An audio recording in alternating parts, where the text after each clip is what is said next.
Fala galera, sejam bem-vindos ao nosso podcast, o segundo episódio do Invest Talk. Hoje nós temos aí duas convidadas. A Jéssica já não é convidada mais, ela já faz parte do programa, mas uma convidada especial que é a minha mãe. Quem sabia aí, quem não sabe, a Elisângela da editora é minha mãe.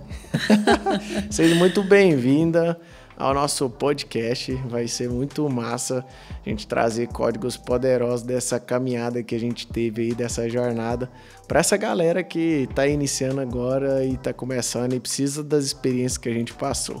Uau! Muito obrigada pelo convite. Me sinto honrada de fazer parte do segundo episódio. E com certeza, família, né?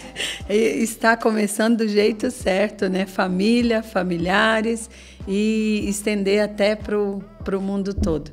E eu fico muito feliz, muito grata de estar aqui. Com certeza a gente vai liberar os códigos daquilo que Deus já nos deu nessa caminhada. E vai ser um prazer. Show de bola! E aí, galera, tô aqui novamente. E é um prazer também receber aqui na minha casa a minha sogra. Gente, sogra é boa, viu? Não tem isso de ser sogra, de sogra é ruim. Isso aí faz muito, depende muito de você. Eu sei que tem umas que é mais difícil, mas se você se posicionar do jeito certo, saber amar até seus inimigos, como diz a Bíblia, então tá tudo certo. Se você conseguir amar seus inimigos, você consegue amar sua sogra. Não que ela seja. É brincadeira, gente. Esse relacionamento, eu tive duas sogras, né? Porque a avó do Nésio, do qual eu fiquei viúva, do pai dele, e no meu segundo casamento, a avó do Júlio, e com ambas eu tenho um relacionamento muito amigo, muito companheiro, nós somos comprometidas e foi lindo, e é lindo o nosso relacionamento. E eu creio que com a Jéssica não é diferente, parte dos dois lados, de respeitar os limites e de decidir, porque o amor é uma decisão.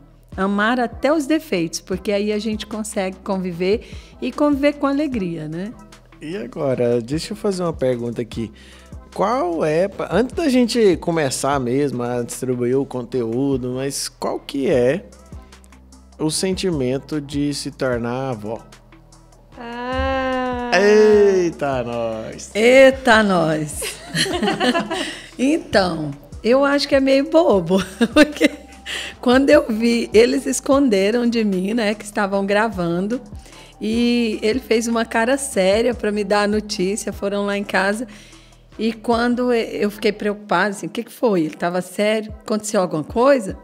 E aí ele, a senhora vai ser avó. E eu gritei tanto, pulei, e eu saí de mim, né? E aí depois eu fui ver, estava pagando mico, viu? Ah, não, então... gente, não pagou mico. Eu tenho uma filmagem, se vocês quiserem que eu sou...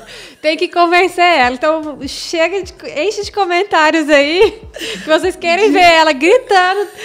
Quando ela descobriu a notícia que ela ia ser vovó. Eu queria muito divulgar, porque foi algo tão natural, foi tipo uma felicidade tão grande que transmite, mas ela achou que ela pagou mico. Eu fiquei meio boba, mas na verdade é que filho, eu creio que é a maior expressão do amor, assim, na Terra. Então, assim, é alguém que você ama incondicionalmente, que literalmente você ama até as fragilidades. Então, não tem como amar menos nem mais. Aí, imagina um filho do seu filho. Eu creio que o amor vai ser muito maior, dobrado, vai ser multiplicado. Vovó Coruja. Não tem preço, é surreal. Que top. Ó, eu contei um pouquinho da minha história no primeiro episódio. Se você não viu o primeiro episódio ainda, volta lá no YouTube, tá lá no YouTube, você que tá assistindo agora, volta e assiste o primeiro. Eu contei bastante coisa da minha história. E quem tá ouvindo também no Spotify? E quem tá ouvindo no Spotify também pode ir lá e procurar, que no episódio 1 eu passei um pouco ali a nossa história, a dificuldade que a gente teve no início, né? Eu falei que meu pai tinha falecido com 4 anos e a gente ficou só nós dois. E qual que é o sentimento? Se hoje você Se hoje a senhora pudesse falar algo para as pessoas ali, qual que é o sentimento? Porque a senhora largou, para quem não sabe, minha mãe largou 2 concursos públicos, prefeitura e estado, decidiu mudar para São Paulo, largar tudo para viver um novo. O que foi esse sentimento? O que a senhora acha que foi quando a chave virou? Então, na verdade, eu nasci num lar com muita escassez. Não posso emocionar aqui, né? Não vale. Pode sim. Não vale. Inclusive, assim, de comer no chão, porque não tinha uma mesa para sentar, de passar necessidade, de desmaiar na escola de fome, de competir uma colher de arroz com mais outros irmãos. E passamos muita necessidade, foi muita escassez na minha infância toda. E então, assim, eu aprendi com dores que eu tinha que mudar aquela situação. E eu não sabia como mudar, porque era tanta escassez que até a mentalidade era pobre. Porque a escassez, ela rouba você de quem você é de verdade, né? E aí, quando eu percebi que aquilo me fazia sofrer, eu não queria viver aquela vida, eu fui procurar. Como é que faz para viver diferente? Por que tem rico, que tem pobre? Por que tem gente que consegue mudar de vida e outros não? Então, eu fui procurar. Eu sabia que tinha algo a mais, mas não sabia como acessar. E aí, quando eu encontrei, né, que você me apresentou o Pablo, primeiro momento eu pensei que ele era estelionatário, porque eu também tinha crença limitante. Eu acreditava que quem era rico não ia para o céu. Então, ficava uma briga interior dentro de mim. Ao mesmo tempo que eu não fazia parte daquele contexto de escassez, eu queria mudar de vida. Quando eu mudava, eu tinha que sair, porque senão eu não entrava no céu. Quando Isso é muito louco. Para vocês que estão aí, vocês não têm noção o que o seu cérebro faz para te proteger. O seu cérebro, ele trabalha para te proteger de todas as coisas.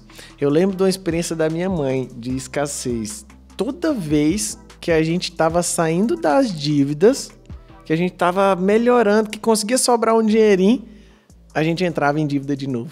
Gastava o dinheiro tudo. Por quê? Conta por quê. Para ter uma noção, era inconsciente até, porque minha mãe um dia, eu lembro a cena, e eu conto isso no meu livro. Eu me lembro a cena, ela estava assim sentada numa mesa e com a Bíblia ao lado de uma máquina de costura, costurando, ela parou, pegou a Bíblia e eu sentada do lado dela. E ela leu para mim a passagem do jovem rico. E ela falou, tá vendo? Porque ela percebia que eu era diferente dos meus irmãos. Eu sempre gostei de coisa boa, eu sempre queria comprar, conquistar, trabalhar. E aí ela leu para mim. Tá vendo? Olha aqui, o que a Bíblia diz? Mais fácil entrar um camelo pelo buraco de uma agulha do que um rico herdar o reino de Deus. Então os ricos não vão para o céu porque são avarentos. Aquilo, porque eu amava muito a minha mãe, e geralmente por pessoas que você admira e que são autoridade na sua vida, você não contesta. Passa a ser verdade tudo que eles falam. E eu guardei aquilo no meu coração e na minha mente. Então, sempre que eu conquistava, e eu sempre fui batalhadora e não parava, eu era imparável.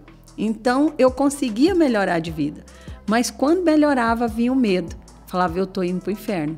Então, eu dava um jeito de dar aquilo, de desfazer de tudo e voltar àquela mesma situação de antes.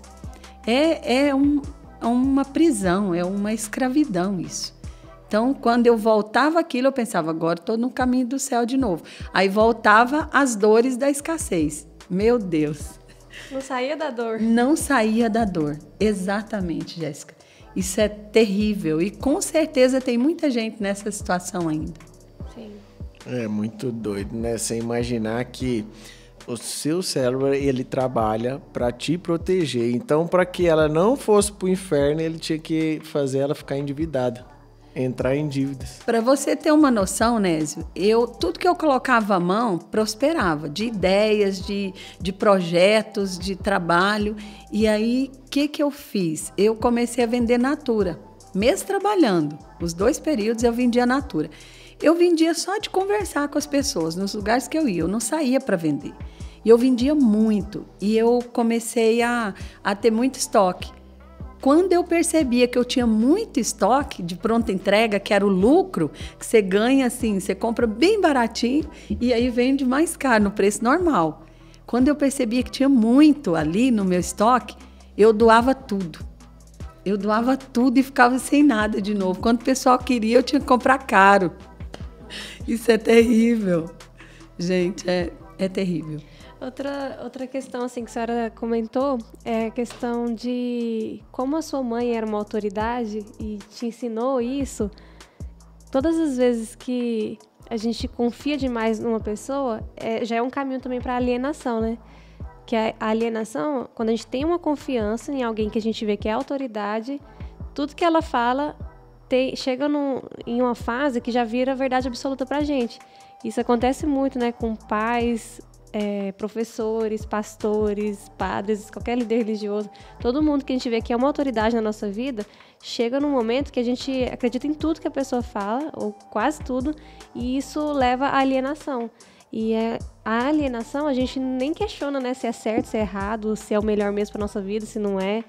E isso é uma questão que a gente aprendeu muito, né?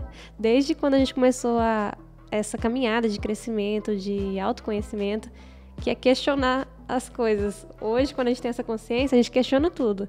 Será? Por quê? Como? Onde? Faz sentido? Será que é isso mesmo que Deus tem pra minha vida? Será que é isso? Inclusive, Jéssica, isso que você falou sobre a alienação, tem algo que eu aprendi com Deus.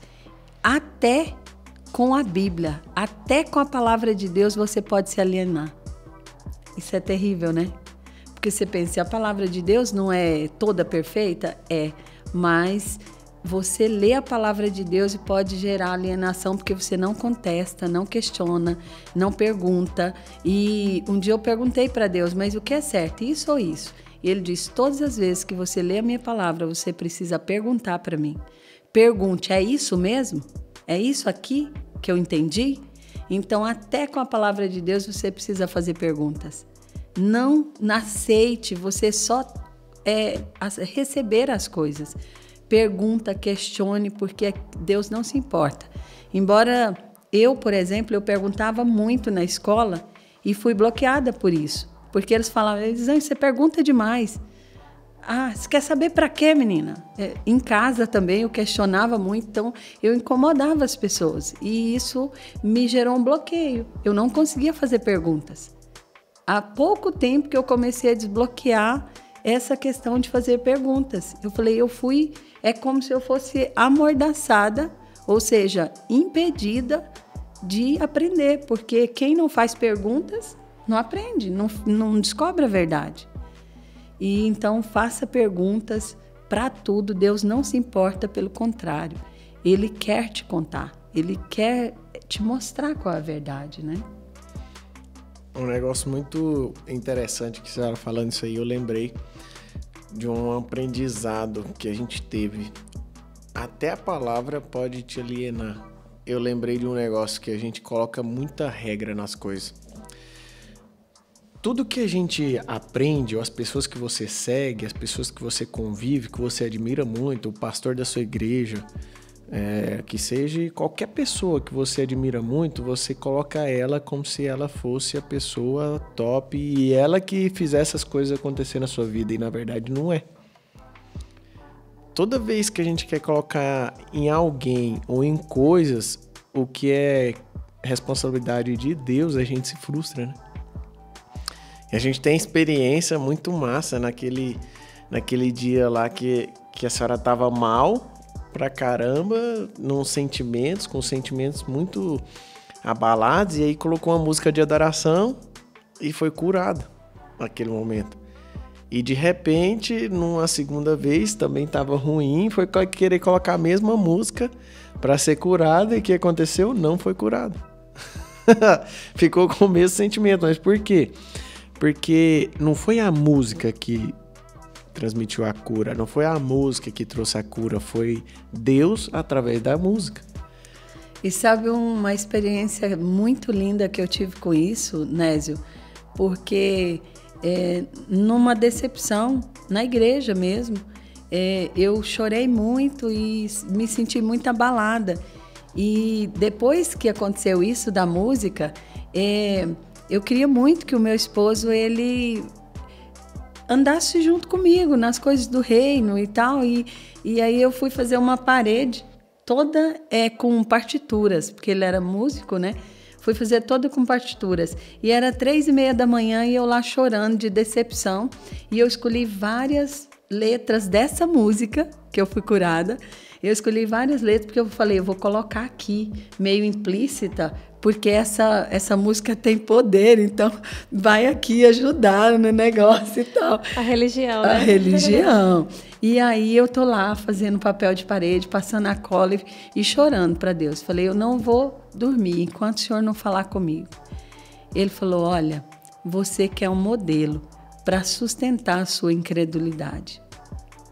Eu falei, o quê? Não é para sustentar a fé? Não. Porque não existe modelo natural que sustente a sua fé. Eu venci por você, eu morri por você. Então eu sou o seu modelo, sou o seu padrão. Mas você quer colocar regras, você quer colocar modelos naturais para sustentar a sua fé. Isso não funciona, não se encaixa. Por exemplo, aí ele me deu esse exemplo, eu nunca esqueço dessa experiência. Ele me deu esse exemplo. Por exemplo, essa música. Eu te curei com essa música. Agora você está colocando aqui na parede para o seu marido se converter. Não funciona, não foi a música, fui eu. Olha, quando alguém vai e eu começo a usar alguém com poder de cura, as pessoas vão todas atrás dessa pessoa e ela passa a ser um ídolo. Se eu retirar a minha unção dela, ela não pode curar ninguém.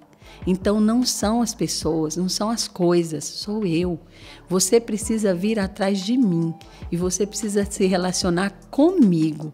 Eu mudo as coisas e a sua história. Eu nunca vou esquecer dessa experiência.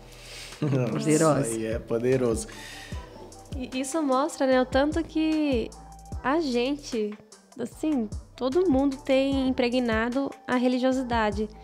E tudo que a gente faz de regra, nesse exemplo, a música quase que foi uma regra assim, ó, essa música é isso.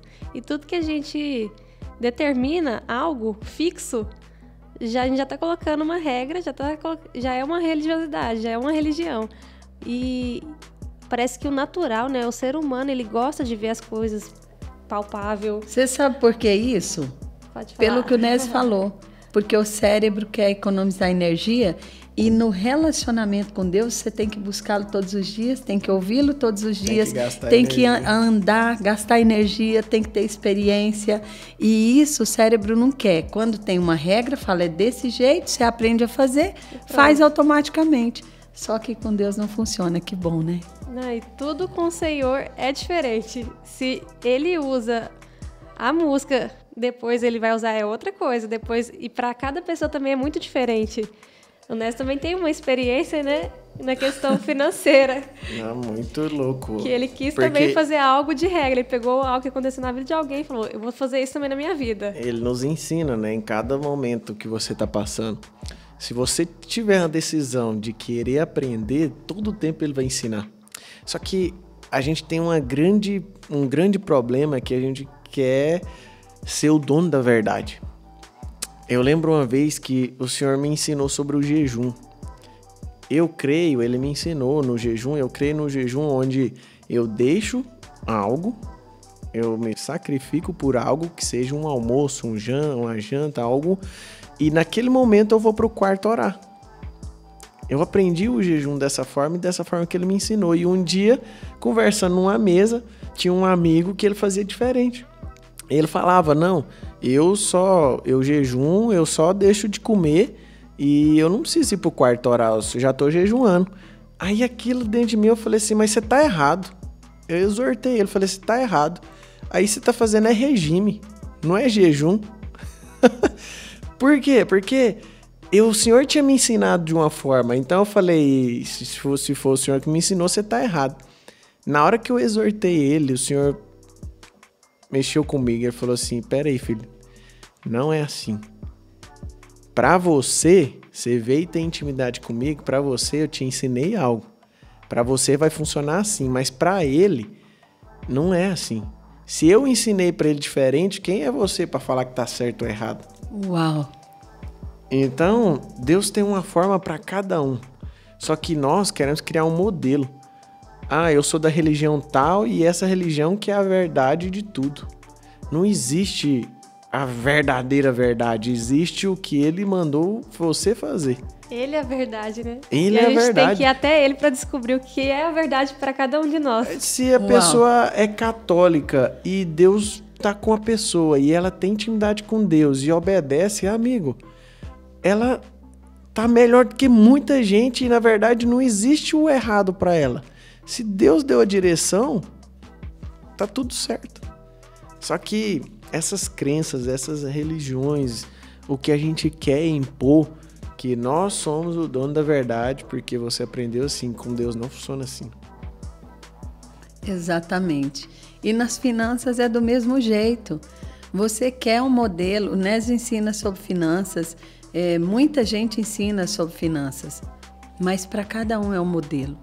E quando você pega um modelo e você não pergunta para Deus qual é o seu modelo, o que de tudo que você aprendeu, que você ouviu, que você absorveu, serve para a sua vida, para você aplicar, e o que Ele mais quer te ensinar, que é para você exclusivamente, então você passa a ficar perdido, porque um ensina de um jeito, um ensina que tem que ter reserva de emergência, o outro ensina que não tem que ter. E isso são modelos que cada um está compartilhando o que Deus deu para ele, que funcionou até naquele momento, porque de repente Deus te ensina até um momento de um jeito e depois ele também muda, não é assim, né? Com certeza. Então, assim, agora... São níveis, né, que você atinge que vai mudar. Agora, se você pega isso como uma verdade inquestionável, como a Jéssica falou, você não vai funcionar para você. E aí você fala, não funciona o que o Nés falou.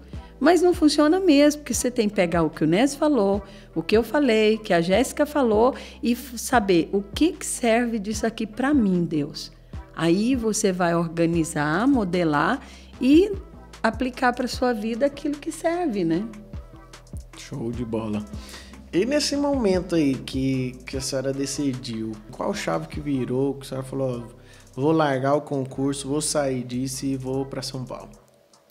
Na verdade, eu vim para São Paulo concursada, né? Eu estava já há um tempo pedindo uma oportunidade para Deus, porque eu acredito que todos os avivamentos que Deus já fez na terra, Ele escolheu um lugar onde o fogo desceu, né? Assim como em Pentecostes, e assim foi. Então, eu entendi que o mover estava em Alphaville. Eu sentia, porque eu tenho o Espírito Santo dentro de mim. E eu pedi uma oportunidade para vir, ficar pelo menos uma semana aqui. Quando entrou o Covid, que o povo desesperou, foi para dentro de casa, eu fui para fora. Então, eu vim para cá. E fiquei uma semana, não voltaram as aulas, fiquei 2. Quando eu estava aqui, ainda sem pensar que eu não voltaria, o Senhor falou comigo, deixa a vida velha para trás, fica aqui. Eu chorei por 3 horas, porque eu pensava, meu Deus, só o aluguel aqui de um apartamento são 6 vezes mais caro do que o aluguel que eu pagava em Goiás. Então, e lá eu tenho minha casa, tenho 2 empregos, como diz a Rochelle. Eu tenho 2 empregos e aqui eu não tenho nada. Mas quando Deus falou, o meu coração queimava, sabe? Eu sempre criei que quando Deus fala, Ele sustenta. E eu fui com muito medo, muito medo. Vocês me acompanharam, sabe? Eu não decidi assim porque estava confortável. Eu decidi porque eu sabia que era o caminho, mas com muito medo. E por isso eu fiquei até o final do ano. Eu aprendi, eu fiz tudo que estava. Eu tinha muitos bloqueios. Muitos eu fui desbloqueando. O Nésio e a Jéssica sempre foram pessoas que me ouviram. Eu falava, não tinha que ser o contrário, não. Eu que aconselhar, mas eu que pedia conselho. E você tem que ser humilde para aprender com quem já está mais à frente. E eu entendi. depois de 18 anos concursada, que eu sempre busquei estabilidade para garantir que eu e meus filhos não iam passar fome, como eu passei. Gente, quando eu falo fome, não é que não tinha arroz em casa não, tá? É que não tinha toda hora que você queria comer e não tinha o que você queria comer. Então, assim, eu não queria que os meus filhos passassem o que eu passei. Aí garanti 2 concursos, eu tive 3 concursos, deixei um para pegar o outro. Então, mas o que aconteceu? Naquele momento que Deus falou comigo, eu fui aprender. E eu perguntei, então como que eu começo? Porque eu não sei nem por onde. Ele falou, começa servindo. Aí eu servia todo mundo. Eu fazia um resumo para um, fazia tarefa para o outro, fazia as tarefas do F10K e ajudava com o Reinhard com o Clayton, e assim fui servindo. E nesse servir, o Senhor foi abrindo os caminhos para mim. E quando eu entendi que eu era maior do que o meu trabalho, que o que Deus colocou dentro de mim e as conexões que Ele foi me fazendo enxergar, eu entendi que em qualquer lugar do mundo que eu fosse, eu conseguiria gerar recursos mais do que eu gerava lá. Porque lá, na verdade, era menor do que eu. Mas eles tinham um teto que eu tinha que aceitar ali. E eu não podia passar daquele teto. E eu falei, não, eu sou livre. Então foi aí que a chave virou. E eu pensei assim, na pior hipótese, e eu sugiro que vocês façam o mesmo. Na pior hipótese, se eu descobrir que isso aqui tudo é marmelada, que não existe, que não é de verdade, que não é de Deus, que não é do reino. E aí acabou tudo. E agora eu não tenho mais concurso, eu não tenho mais emprego. O que eu vou fazer da minha vida? Eu falei, com o que eu já aprendi, com as conexões que eu tenho, eu vou fazer qualquer coisa e vai dar mais dinheiro do que eu tinha. Então pronto, aí eu perdi o medo, virou a chave. Nossa, e foi assim. Doido. E nesse processo, gente, foi muito massa quando ela veio, porque eu ficava pensando assim, em que minha mãe pode fazer para que ela consiga se sustentar? O que ela pode fazer? E de repente tudo foi direcionando e ela começou a fazer os livros, né? Entrou na editora, começou a fazer os livros, inclusive meu livro veio desse fruto, né? Veio dessa decisão. E eu nunca imaginei de verdade escrever um livro, nunca. Eu achava que escrever livro era para doutores, quem era mestre, filósofo, esses caras assim de nível hard. Mas eu entendi, quando eu peguei o livro na mão e eu comecei a ver que no processo de transcrição as pessoas já estavam sendo curadas, aquilo foi assustador, entende? Então, sobre os livros, na verdade eu sempre amei os livros, né? E tive uma história aí de amor com os livros que depois num outro podcast eu conto. Mas o Senhor, eu me fez especialista em língua portuguesa para eu entender que não precisa de nada disso. Não precisa, porque eu queria fazer livros exorbitantes, de tão bons. Eu queria fazer algo assim surreal. E o Senhor me mostrou diferente. Ele falou, não, você já tem muitas editoras que fazem isso, que é pegar um livro e tornar ele belo. Mas não, o que eu quero que você faça é, como um garimpeiro, você vai extrair aquilo que de tesouro eu coloquei dentro do coração de cada um. O que tem de mais precioso no coração das pessoas que eu coloquei, você vai enxergar, vai extrair, eu vou te mostrar. E você vai ajudá-lo a tirar isso para fora e através das técnicas de escrita, você vai lapidar e vai gerar vida para outras vidas. Vai começar a cura pelo autor e essa energia, esse poder que eu vou gerar de cura vai transferir e multiplicar para os leitores. E aí, ontem eu recebi uma palavra de uma pessoa que nós fizemos o livro dela e ela estava orando, Deus, que pelo menos uma pessoa leia o meu livro, porque senão eu vou desistir. Eu estava eu estava ali no meu quarto para fazer o meu livro, e eu fazia o livro de todas as pessoas, e eu procrastinava o meu. Vocês sabem por que nunca saiu nenhum livro meu nesse tempo? Porque eu queria que o meu fosse perfeito. Mas eu enxergava, não é que eu queria que o meu fosse melhor, pelo contrário, é porque eu não acreditava que ele pudesse ser. E aí eu acreditava no livro de todo mundo. Eu vibro com a história, eu consigo enxergar poder no livro de todo mundo ali dentro do coração deles. Mas aí o meu não conseguia. E eu falei, tá na hora de eu ler o livro da fulana, né? Daquela pessoa. E comecei a ler o livro dela.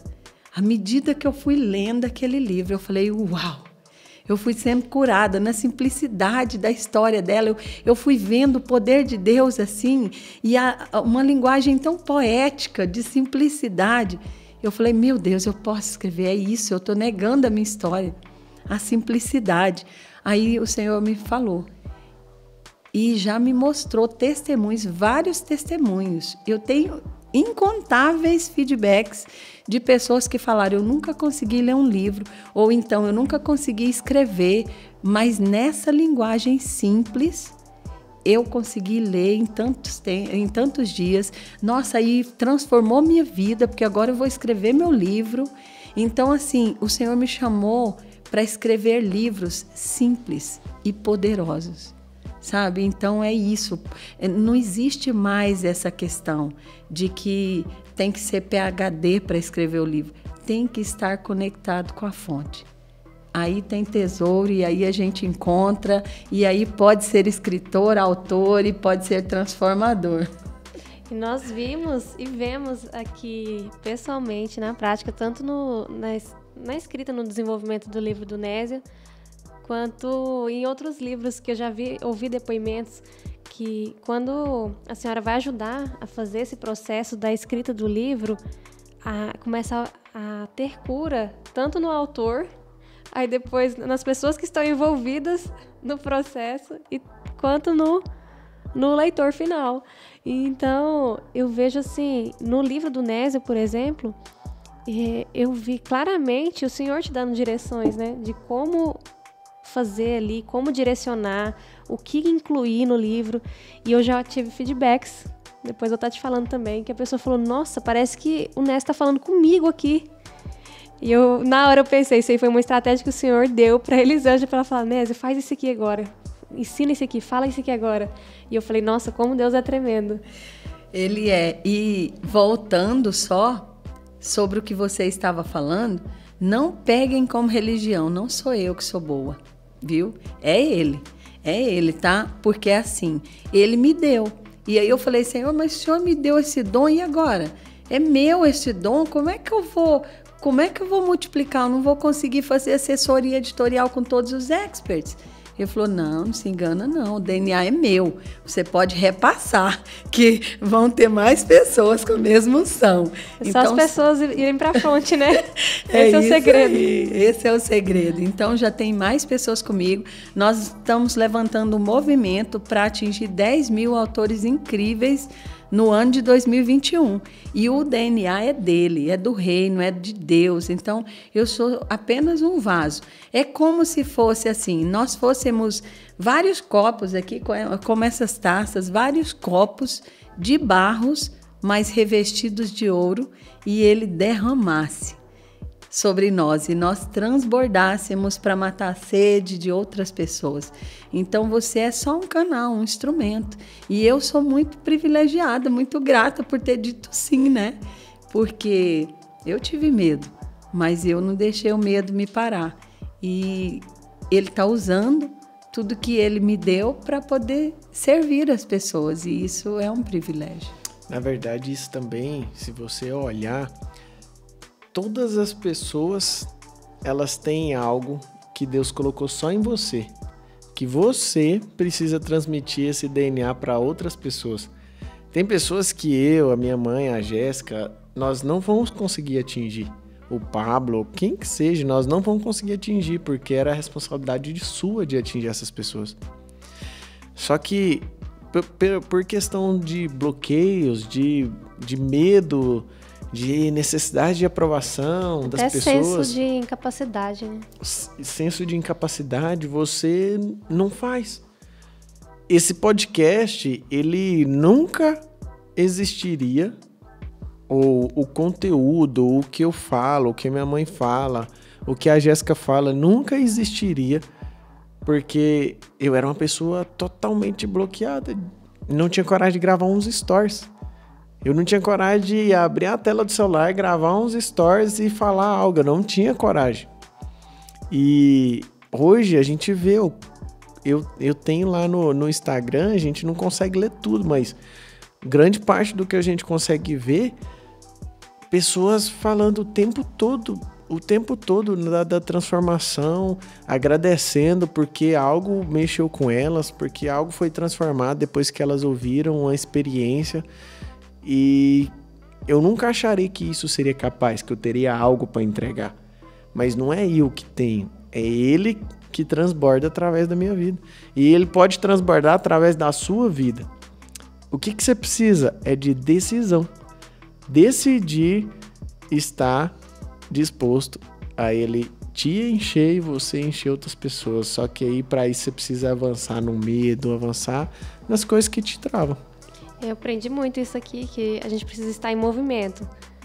Quando a gente decide enfrentar os medos, tudo que nos para, ou alguma aprovação das pessoas, quando a gente decide enfrentar e estar em movimento e começar a fazer, a gente vai sentindo a direção. Vai para a direita, vai para a esquerda. Então, às vezes você fala assim, eu não sei o que eu tenho que fazer na minha vida, não sei. Só faz o que você tem no coração. Independente de medo, de vergonha, faça. Que aí o Senhor vai direcionando. E a gente vê assim muito claro o tanto que é massa a gente viver nesse mover do Espírito Santo. Isso que você falou, Jéssica, eu guardei uma frase que você disse. No movimento, Deus age. Foi até num evento meu. E eu guardei esse código. Eu já ouvi ele outras vezes, depois de eu ter ouvido de você primeiro. No movimento, Deus age. Se você ficar parado e não tomar decisão, Deus respeita. Mas se você mover... mas e se eu mover para o lado errado? Não tem problema, ele não se importa com se você está errando ou acertando. Ele se importa se você decide mover para o lado certo. Se estiver errado... Ele vai direcionar, Ele vai direcionar algo que o Reinhard me ensinou. Ele falou, eu tinha muito medo de tomar decisão e estar errado. Aí ele falou, Elisângela, você precisa crescer, amadurecer em Deus. Ele é o seu pai. Mas já pensou, um filho pequeno que tudo pergunta, pai é assim, pai é assim? Pai... Não, ele quer que você tome suas decisões. Se estiver errado, seu filho está vendo o seu filho indo para o lugar errado, você não vai alertá-lo, não vai dizer? O pai também vai fazer isso. Se você estiver errado, ele vai dizer, filho, não é por aí. Filho, não foi para isso que eu te chamei. Filho, é para cá. Faça assim. As pessoas, elas têm medo de fazer e, às vezes, fazer errado. Falhar. E, na verdade, não crê que Deus vai falar, né? Mas Ele vai falar.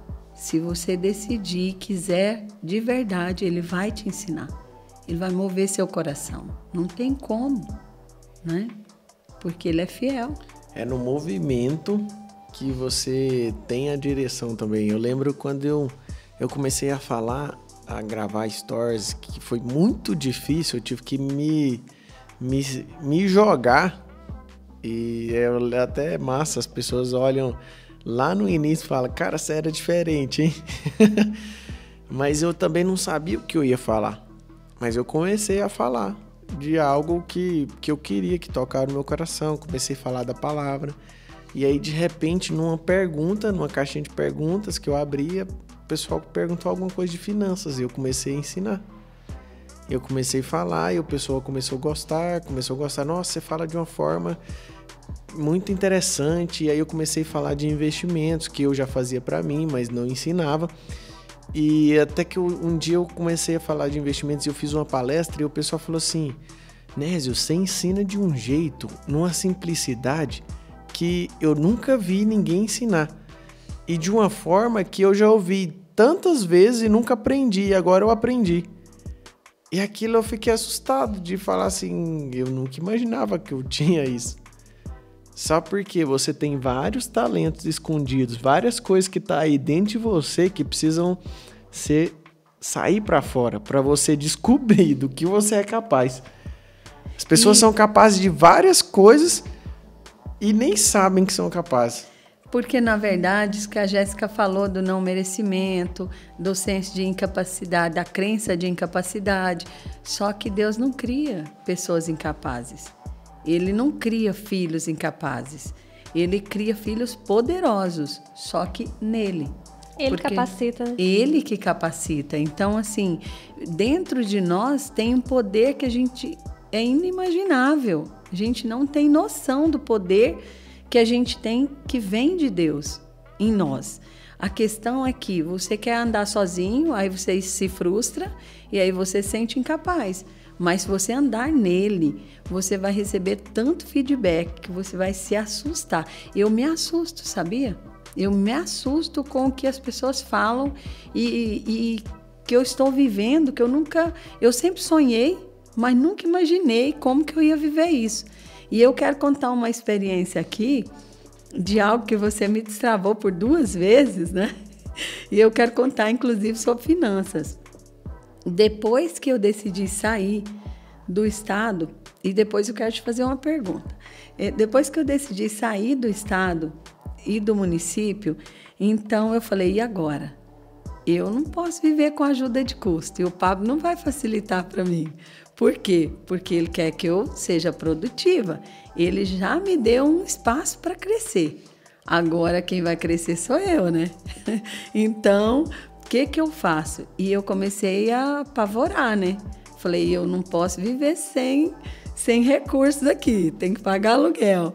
E aí eu falei, o que eu vou fazer? E o Senhor me impulsionando. Mas eu tinha o mesmo medo que você, de gravar stories, de fazer os eventos, inundar gente e tudo isso. Aí você falou, por que a senhora está procrastinando? O que falta? Aí eu falei, não estou procrastinando, não tenho recurso. Ele falou, só faça, vai lá e faça. E aí eu falei, é simples assim, né? Não é não. Mas eu falei, não, mas eu tenho que me lançar. Ou eu estou aqui para me lançar, me jogar, Spotify, Deus vai juntar os cacos, ou eu vou voltar, porque desse jeito que eu tô no meio do muro. Então, eu tô em cima do muro. Aí eu falei, vou fazer meu primeiro evento. E quando deu, assim, 4 dias antes do evento, tinha 15 pessoas, eu desesperei. Falei, meu Deus. E eu fui pro quarto e falei, Deus, eu tô com medo. Foi a primeira vez que eu dei tudo de mim, assim, entreguei e falei para ele tudo que eu sentia. Hoje, gente, eu não guardo nenhum sentimento. Eu conto tudo para Deus, porque aí pelo menos já saiu de mim. E aí eu falei, eu tô com medo de não dar ninguém, eu tô com medo de eu não falar bem, tô com medo de tudo isso. E fui jogando diante do Senhor tudo. Mas, Senhor, eu tô aqui e eu não sou covarde, eu vou fazer mesmo assim. E Deus honrou tanto, Deus fez tantas coisas. E de lá para cá continuou fazendo. Mas vocês acham que curou o medo? Não, eu tive medo de novo na segunda vez. E eu tinha dado o meu carro em dezembro, que Deus tinha falado comigo, e eu fiquei 7 meses sem carro. Meu Deus, que luta. E aí eu falava, agora para comprar um carro, como? Como é que eu vou fazer? Tem que juntar o salário de 1 ano. Eu falei, não, de 1 ano não dava, não daria, porque como é que você anda em Alphaville, né? Com a cabeça que tinha, né? É. Você precisa juntar o salário de 2 anos para comprar Exatamente. E aí eu falei, Nes, mas eu não posso continuar sem carro desse jeito, tá muito difícil. O Uber não chegava, eu chegava atrasado nas reuniões, eu às vezes não tinha Uber para ir, e era uma dificuldade. E aí ele falou, mas o que a senhora está esperando? Vai lá e faz o que a senhora tem que fazer. Fala, eu vou fazer isso para comprar um carro. Gente, parecia mágica, né? Mas assim, eu falava, é mesmo, mãe, vou fazer. Pronto. Aí eu pensei, gente, nunca pensei isso, né? Aí falei, Senhor, fui orar, gente, vocês aprendem, só não vai e recebe a palavra, já vai e faz, não. Vocês vão orar. E aí eu apresentei diante de Deus, falei, é isso mesmo, Senhor? Falou, ué, faz isso que eu vou te dar um carro. Pode fazer. E aí eu falei, tá bom então. Aí fiz aquilo que Deus me direcionou para fazer, entrei, né, num tempo de sensibilidade para ouvir a Deus, fiz o que Ele me mandou fazer, foi surreal. E aí, depois, o que aconteceu? Tava ali o carro. Comprei o carro, né? Um carro que eu não esperava, melhor do que eu pensava. É o melhor que já teve, né? Não. De longe, né? O melhor que eu já tive. Aliás, teto solar. Eu falei, tem que ser espaçoso, tem que ser confortável, abriu o teto automático. Ainda não, mas vou fazer isso com a Jéssica. Tem que ter teto solar, porque eu sempre quis um carro com teto solar. Automático, né? Automático, tudo que eu pedi para Deus. E olha, eu falei, ainda não é nunca nem a sombra do que há de vir, porque agora eu já entendi. Eu não tenho mais avareza, eu não tenho mais preocupação com isso, porque eu sei que tudo que eu precisar para cumprir o meu propósito e para desfrutar como filha na terra, eu vou ter.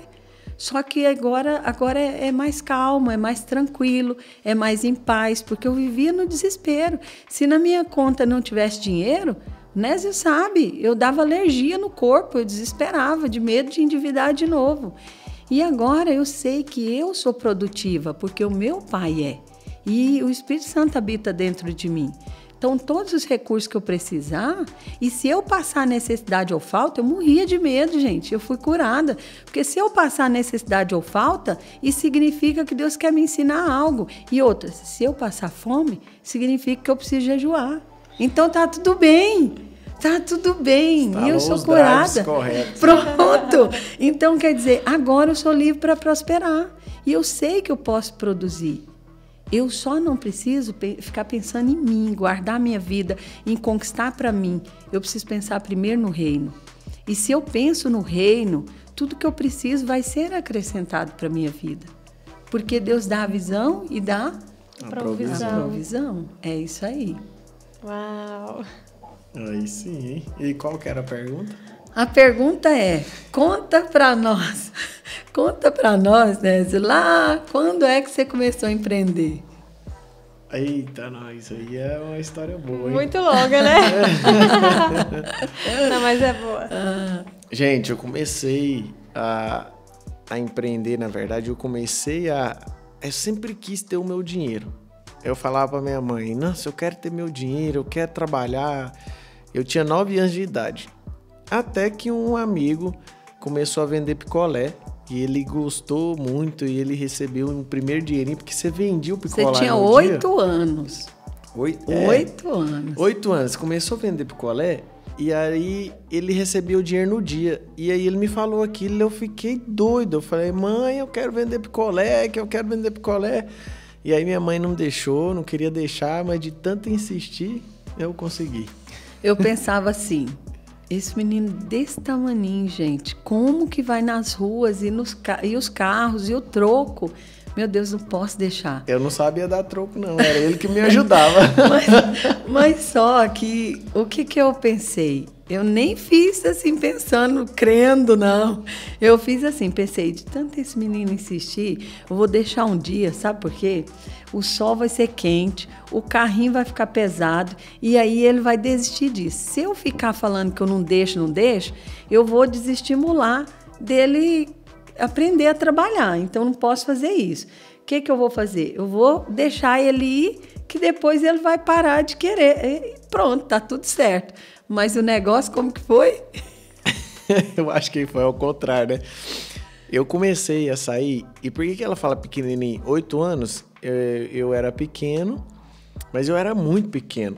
Eu cresci com 15 anos, eu tinha até um complexo que eu falava pra minha mãe me levar no médico porque eu era muito pequeno e eu era zoado. E a galera falava Nezinho, pequenininho. Tatal. Ele demorou a crescer, gente. Eu falei pra ele que se ele demorasse mais, eu nem ia olhar pra ele. Ele cresceu um pouco antes de me conhecer. Eu espichei com 16 anos e minha mãe falava, não, seu pai também foi assim, não preocupa, não... Só que eu era muito pequeno, abaixo da média. E E o carrinho, quando eu fui pegar o carrinho de picolé, ele era quase maior que eu. Eu ficava a cabecinha pra fora, assim, mas o carrinho era quase maior que eu e a gente empurrava, a gente andava na subida, na descida. E eu não sabia dar troco ainda, então o meu amigo me ajudava. Eu só tava lá pra empurrar o carrinho pra vender. E aí eu lembro que a gente cantava a musiquinha. Ó, picolé, a moreninha, seu pai morreu, sua mãe é minha. Pensa numa farra que a gente fazia. E foi muito louco, porque nesse processo eu queria ter o meu dinheiro. E no primeiro dia de venda, eu acho que as pessoas, elas ficaram... Com dó? Não sei se com dó, mas acharam bonitinha. Nossa, aquele menino daquele tamanho vendendo picolé. Eu vendi um carrinho de picolé inteiro em meio período. Aí a gente foi lá, buscou mais, enchi o carrinho e eu quase vendi o segundo. Então eu vendi quase 2 carrinhos de picolé cheio. Aí, amigos, quando eu cheguei lá, que eu fui pegar o meu dinheiro, eu recebi R$3,58. Nossa, eu acho que eu tô milionário, eu tô rico. E aí eu fui pra casa e falei, mãe, esse trem é bom demais, não quis parar nem um pouquinho. Pois é, e aí depois os familiares, né, acharam que ele não deveria vender e para não criar mais problemas e... Inclusive, assim, com ajuizade menores, essas coisas que na época foi difícil. Então, eu falei para ele, olha, você não vai poder mais vender, filho. Não é porque a mamãe não quer, e eu também não queria que ele vendesse. Só que eu fiquei, assim, tão feliz com a felicidade dele, porque era como se ele tivesse ganhado na Mega Sena, sabe? Ele falou, descobri o caminho das pedras, sabe?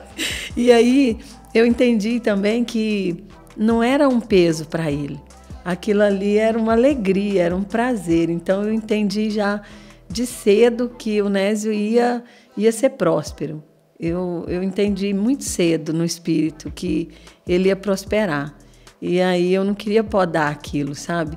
Só que ele teve que parar e eu não achei ruim ele parar porque eu sabia que ia acontecer, mais cedo ou mais tarde. Mas ele arrumou outro jeito, né? Fomos trabalhar de ajudante de servente com meu primo, rejuntando cerâmica. E ficava o dia inteiro com a chinelinha na mão, mas já melhorou. Eu evoluí, porque eu ganhava R$5 por dia. Não era mais R$3,58, era 5. E ali foi muito massa também, aquele tempo. Depois eu fui trabalhar numa sanduicheria. E o carrinho de rolemã? E a pipa? Esse foi porque... Tem no livro. Esse aí tem no livro, mas eu queria... Como eu queria fazer o meu dinheirinho, porque eu queria comprar uma televisão. Eu era torcedor do Palmeiras e todo quarta e domingo eu assistia todos os jogos. Só que dia de quarta, meu padrasto queria assistir uma novela. E aí eu não tinha como assistir o jogo. Então eu falei, eu vou ter que trabalhar para comprar minha televisão. E aí eu comecei a pensar em coisas que eu podia fazer para juntar dinheiro mais rápido. E aí eu vi eu morava em frente a uma praça. Tinha uma praça lá em Porá. E aí eu vi um rapaz descendo de carrinho de rolemã. Aquilo, meus olhos brilharam. Eu falei, nossa, eu quero um negócio desse. E eu fiquei amolando um tio meu para poder me ajudar a construir um carrinho de rolemã. E eu tinha uma caixa de ferramenta de quando meu pai faleceu. E essa caixa de ferramenta ficou de herança. E eu tinha ela guardada. E aí a gente foi nas obras dele, pegou uma tábua, fomos numa loja de moto, pegamos os rolamentos lá que eles tinham disponíveis, a gente ganhou tudo e fez o carrinho. E eu aprendi a fazer. Quando eu comecei a andar com esse carrinho na praça, veio uma renca de guri, de menino, atrás. Eu quero. Eu falei, você quer saber? Eu vou fazer. É fácil fazer, eu vou fazer e vou vender. Fui lá com a ajuda dos meninos, falei, eu vou fazer, mas eu vou vender para vocês. Eles foram lá, me ajudaram, a gente pegou mais tábua, pegou mais rolamento, eu fiz 3 carrinhos. E aí eu lembro da visão, assim, quando eu olhei, eu coloquei na porta da minha casa 3 carrinhos de tamanho diferente. Um era 15, um era 10, um era 5. E aí coloquei a escadinha, eu falei assim, olha a minha loja de carrinho de rolemã. Olha, gente. E aquilo foi muito massa, ver acontecendo e conseguindo fazer. Eu lembro quando acabou o carrinho de rolemã, porque é por épocas, né? Aí você enjoa do carrinho de rolemã e a gente foi pras bolitas. E eu comprava um saco de bolita no atacado. Bolinha de gude. Bolinha de gude e vendia por 5 centavos cada um. Depois a pipa, fazia pipa para vender. E ali foi onde a gente começou e eu comprei a minha TV de 14 polegadas de plasma, amigo. Pensa numa TV grande e top. Era grande. Essa aí. 14 polegadas, cabia quase na palma da mão. Então, mas assim, é uma experiência que, olha, se você aprender com as crianças, eu cheguei da escola, vi lá na calçada assim, ele pegou uma folha em branco, escreveu à mão lá, na caneta mesmo, né? R$5, R$10, R$15. Falei, meu Deus, nossa calçada virou uma loja. E aí eu ficava assim, pensando, gente, olha a cabeça do menino, né? Quer dizer, eu sei, eu aprendi a fazer para mim, agora eu vou aprender a fazer para os outros. E eu vou vender. E dali de R$3,58 o dia todo, ele já passou para R$5 um período, que no outro ele estudava. Depois ele já passou para vender, e aí a 5, a 10, a 15, e não parou. E tinha mais. Toda vez que a rodinha saía, porque a gente dava cavalo de pau na descida, a rodinha saía, eu cobrava R$2 na oficina para consertar. Monetizava de todas as formas. Então aí vocês já pegam os códigos. Outra coisa é que ele mudava de acordo com a onda. Vocês sabem que tem a onda, a fase. Por exemplo, agora nós estamos na fase do digital, onde o e-commerce, o lançamento, as mentorias, os cursos estão em alta. Você não pode ficar o tempo todo nisso, porque depois você tem que ir inovando, saber as tendências do mercado. Eu digo que ele foi acompanhando as tendências do mercado, né? Diversificação. Então, diversificação. Então, a onda passa, tudo passa. Você tem que estar observando o que virá, o que será a próxima. Por exemplo, eu, como tem relacionamento direto com a fonte, eu pergunto para ele. Eu falo, Deus, antes do Senhor falar para o Pablo o que é que o Senhor quer que ele faça, o Senhor já me conta, porque eu já vou me preparando. Quando ele me pediu, eu já estou no caminho. Então, agora o pessoal pediu o livro de família. Eu quero dizer para vocês que o livro de família já está na revisão final, tá? Por quê? Porque eu tenho conexão com a fonte. Então, eu pensei, olha, esse negócio estou sentindo Isabela, que o negócio... aí, não, foi bem antes, porque o livro demora mais, né? Então, a gente reuniu o conteúdo e eu falei, vamos fazer o livro da família. E aí, no tempo que fomos fazendo, agora, ontem ele respondeu, mas a Carol, nos stories, assim, o livro da família já está pronto. E está mesmo, nós estamos finalizando o processo. Mas é isso que eu falo, de tudo isso que a gente está conversando aqui, se há, assim, um conselho que eu posso dar, que tem me destravado, que tem me ensinado, tenha um relacionamento sincero com Deus, busque um relacionamento de intimidade, de experiência. Se você buscar, Deus quer muito mais que você. Deus quer muito mais que você, usar você e te prosperar, porque Ele é Pai, que Pai rico, que Pai sábio, que quer um filho tolo, um filho parado, um filho pobre. Nenhum, imagina Deus. Então, Ele quer muito mais que você se relacionar, Ele quer te prosperar, Ele quer te fazer abençoar outras pessoas. Então, tenha um relacionamento com Deus e depois tenha conexões fortes. Eu posso te dizer que muitas vezes eu teria me perdido se eu não tivesse no meio do caminho, se eu não tivesse relacionamentos fortes em Deus. E o mais forte deles são os nossos familiares, a nossa família. Sempre que eu estava muito abalada, ou a Jéssica, ou o Nésio, até o Júlio, eu falava, porque eu sabia que eu podia falar sem filtro. Então, eu falava aquilo ali que estava no meu coração, ouvia uma palavra, e aí eu voltava a centrar, para Deus, eu também tenho relacionamentos que não são eles, mas que Deus colocou no meu coração.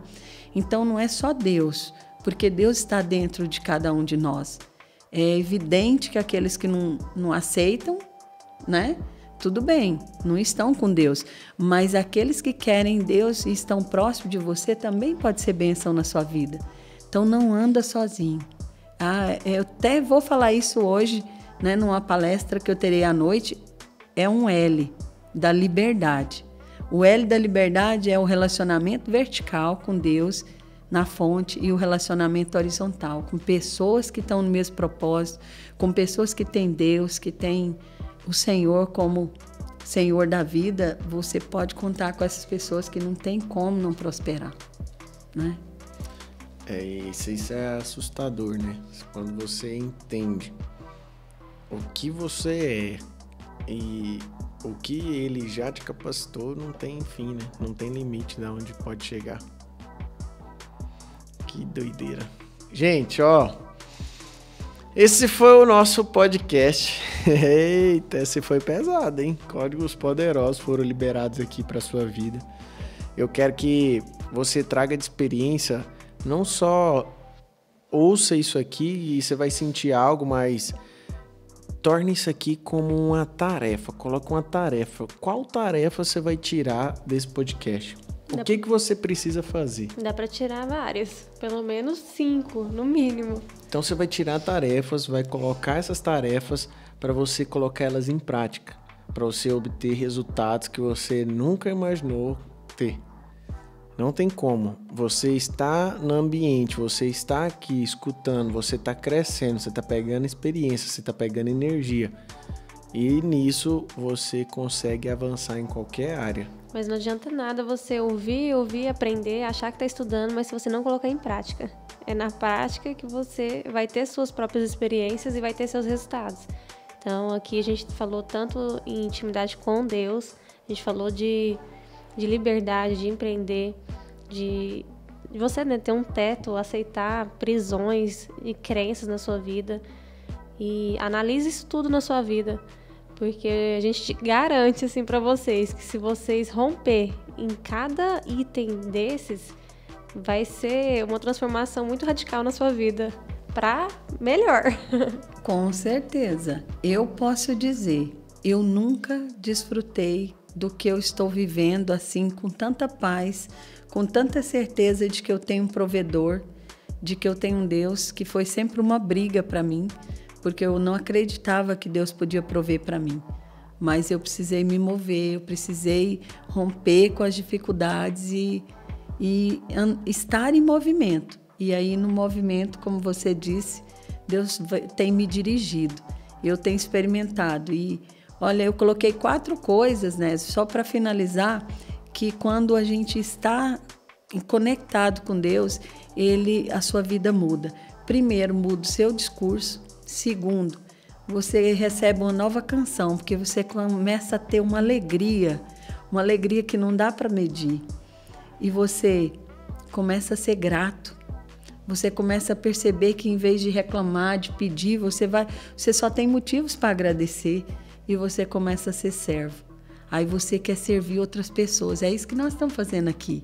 Servindo vocês para que vocês também experimentem isso que a gente está experimentando. E a gente sabe que não tem fim, né? Não é nem a sombra do que adivinha. Exatamente. Uhul. Show, gente. Muito obrigado por vocês que estão aí. Obrigada, até gente. agora. Foi muito bom. Obrigado, Obrigada. mãe. Foi muito bom ter compartilhado essas experiências aí. E vamos embora. Eu que agradeço. Obrigada a todos vocês. Estejam aí nos próximos podcasts, porque eu vou ficar por dentro. Fechou. Tamo junto, gente. Abraço.